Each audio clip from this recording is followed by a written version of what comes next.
जय हिंद दोस्तों, स्वागत है आप सभी का मिस्टर एकेडमी जबलपुर में। दोस्तों आज हम चर्चा करने जा रहे हैं इतिहास के पन्नों में दर्ज सबसे दर्दनाक त्रासदी भोपाल गैस कांड के बारे में। जैसा कि हम जानते हैं आज यानी 3 दिसंबर को भोपाल गैस कांड को 38 वर्ष पूरे हो चुके हैं। आज ही के दिन दोस्तों वर्ष 1984 में 2 से 3 दिसंबर की मध्य रात्रि को यह कांड हुआ था। तो इस वीडियो के माध्यम से दोस्तों हम प्रतियोगी परीक्षा के दृष्टिकोण से जो महत्वपूर्ण तथ्य हो सकते हैं उसे हम बहुत ही कम समय में आपके सामने ला रहे हैं। और आपको यहां पर बता दें, भोपाल गैस कांड के बारे में दोस्तों एक विस्तृत व्याख्या करते हुए एक वीडियो आपको बहुत जल्द मिलेगी। फिलहाल यदि हम बात करें कि इस वीडियो के माध्यम से हम किसकी चर्चा करने जा रहे हैं, तो यहां पर हम इस भोपाल गैस त्रासदी के बारे में जो भी प्रतियोगी परीक्षा के दृष्टिकोण से महत्वपूर्ण तथ्य होंगे उन्हें कवर करने जा रहे हैं।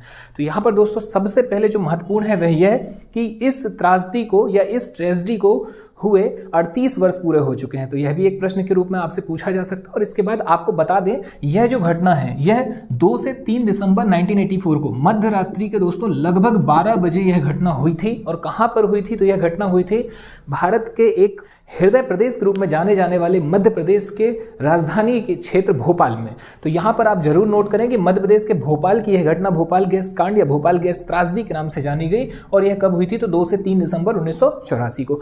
आइए अब हम जानते हैं कि आखिर इस घटना के पहलू क्या हैं, यह घटना हुई कैसे थी। ठीक है, तो इसके विषय में आपको बता दें दोस्तों, यूनियन कार्बाइड नामक एक कंपनी है जो कि यूएसए की रसायन और बहुलक निर्माता कंपनी है। तो यह भी एक प्रश्न के रूप में हो सकता है, कहाँ की कंपनी है? तो यूएसए की रसायन और बहुलक निर्माता कंपनी है।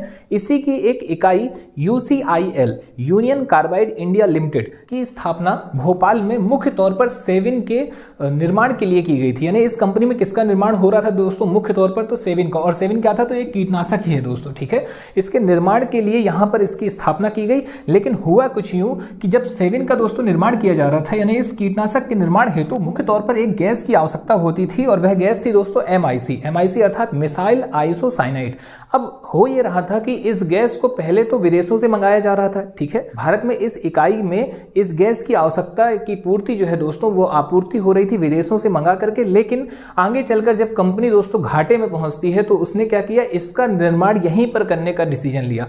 और उसका यही डिसीजन आगे चल करके दोस्तों एक त्रासदी के रूप में सामने हमें मिलता है। और आपको यहाँ पर बता दें कि आगे चलकर फिर कंपनी ने क्या किया, तो इन्होंने एमआईसी का निर्माण करना ही स्टार्ट कर दिया इसी इकाई में। ठीक है, अर्थात यूसीआईएल जो इकाई स्थापित भोपाल में की गई थी वहां पर कंपनी ने इस गैस का निर्माण करना भी स्टार्ट कर दिया। और इसी निर्माण कार्य के दौरान ही टैंक E610, ये इंपॉर्टेंट होगा, टैंक E610 में दोस्तों क्या होता है, तो 2 से 3 दिसंबर की मध्य रात्रि को गैस का रिसाव हो जाता है। और आपको यहाँ पर बता दें, इस गैस के रिसाव के चलते लगभग 5 लाख से अधिक लोग सीधे तौर पर प्रभावित हुए। हजारों की तादाद में यहाँ पर दोस्तों लोगों की जान गई। और एक और जो महत्वपूर्ण बिंदु है वो ये है कि इस त्रासदी की घटना के उपरांत, ठीक है, इस घटना के उपरांत, इस त्रासदी के उपरांत दोस्तों जो लोग उसमें थे वे सभी आगे चलकर किसी न किसी रूप में इससे प्रभावित रहे, चाहे चर्म रोग हो या चाहे आगे चल करके दोस्तों किसी भी प्रकार के रोग हो, वे उनसे ग्रसित रहे। तो ये थी दोस्तों यह घटना जिसके विषय में आपने अभी जाना। और अब आपको यहाँ पर एक और महत्वपूर्ण पहलू बता दें, वह है ऑपरेशन फेथ, जो कि हमारे परीक्षा के दृष्टिकोण से महत्वपूर्ण है। ऑपरेशन फेथ दोस्तों यहाँ पर चलाया गया 16 दिसंबर 1984 को। 16 दिसंबर 1984 को यह जो ऑपरेशन चलाया गया, इसे चलाए जाने का मुख्य कारण था दोस्तों एमआईसी गैस को निष्प्रभावी करना। और ये कौन सी गैस? ये जो टैंक है E610, इसमें जो गैस शेष रह गई थी उस गैस को निष्क्रिय करने के लिए, उसे निष्प्रभावी करने के लिए। अब चूंकि हुआ यह था कि जैसे ही रिसाव होता है तो पहले तो आंखों में जलन हो रही है वहां के कर्मचारियों को, और धीरे धीरे महज 2 घंटे के अंदर दोस्तों लगभग भोपाल में जो है ये गैस पूरे में फैल चुकी थी। और इसका इफेक्ट ये हुआ कि हजारों की संख्या में लोगों की जान गई और लाखों की संख्या में यहाँ पर लोग प्रभावित हुए।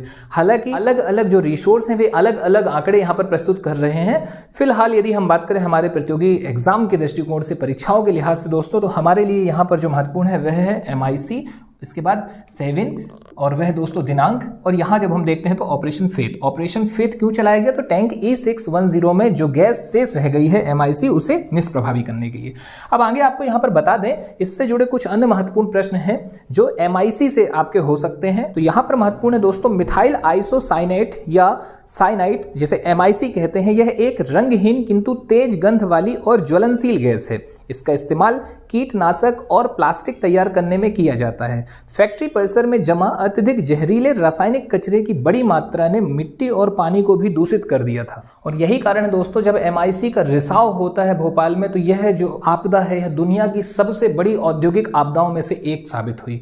फिलहाल दोस्तों यदि हम बात करें इससे जुड़े कुछ अन्य महत्वपूर्ण परीक्षा उपयोगी प्रश्नों की, तो हमें यहाँ पर देखने मिलता है दोस्तों, इस कंपनी के चेयरमैन का नाम पूछा गया है। ठीक है, यूनियन कार्बाइड कंपनी के चेयरमैन, तो चेयरमैन का नाम है दोस्तों वॉरेन एंडरसन, इसे आप जरूर नोट करें। इसके बाद एक और जो महत्वपूर्ण पहलू है वह है कंपनी का परिवर्तित नाम। हालांकि आपको यहाँ पर बता दें दोस्तों, बहुत सारे फिर इसके बाद भारत सरकार के द्वारा केस चलाए गए, ठीक है, वॉरेन एंडरसन और इस कंपनी को लेकर के, और उसकी बहुत सारी एक व्याख्या है जिसके विषय में हम चर्चा करेंगे जब हम भोपाल गैस कांड की एक विस्तृत चर्चा करेंगे। फिलहाल यदि आपको बता दें यहाँ पर दोस्तों, तो कंपनी का जो परिवर्तित नाम है वो महत्वपूर्ण है, ठीक है, एवरेडी इंडस्ट्री। और इसके बाद दोस्तों एक और नाम आपको मिलेगा, डाउ केमिकल्स। ये दोनों नाम आपके एग्जाम में देखने मिल सकते हैं, दो में से कोई एक होगा और आपको वो आंसर चयनित करना होगा। एक्चुअल में ये जो है दोस्तों, ये आपका वैश्विक स्तर पर इसका नाम, और ये डाउ केमिकल्स जो है दोस्तों, ये वो इकाई जो भोपाल में स्थापित थी उसका परिवर्तित नाम ये आपको देखने मिलेगा। इसके बाद यहाँ पर जो अगला है दोस्तों वो महत्वपूर्ण है हमारे सीएम, ठीक है, उस समय पर अर्थात जब ये घटना घटित हुई 1984 में, तो उस समय पर